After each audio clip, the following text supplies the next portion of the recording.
বৃষ্টিপাতের পূর্বাভাস। আলিপুর আবহাওয়া দপ্তরের তরফে জানা গিয়েছে, উত্তর পশ্চিম বঙ্গোপসাগর এলাকায় এবং সংলগ্ন উড়িষ্যা ও গাঙ্গেয় পশ্চিমবঙ্গ এলাকায় বর্তমানে ঘূর্ণাবর্ত বিস্তৃত। উত্তর পূর্ব উত্তর পশ্চিম মধ্যপ্রদেশ থেকে উত্তর পূর্ব বঙ্গোপসাগর পর্যন্ত বিস্তৃত নিম্নচাপ অক্ষরেখা। এই অক্ষরেখা ঝাড়খণ্ড এবং গাঙ্গেয় পশ্চিমবঙ্গ ও বাংলাদেশের ওপর গিয়ে বয়ে গিয়েছে।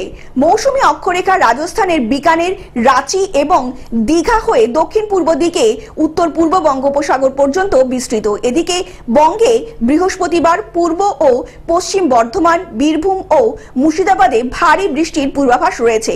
বজ্র বিদ্যুৎ সহ হালকা থেকে মাঝারি বৃষ্টির সঙ্গে দক্ষিণবঙ্গের প্রায় প্রত্যেক জেলায় 30 থেকে 40 কিলোমিটার বেগে দমকা ঝোড়ো বাতাস বইতে পারে বলে জানা গিয়েছে।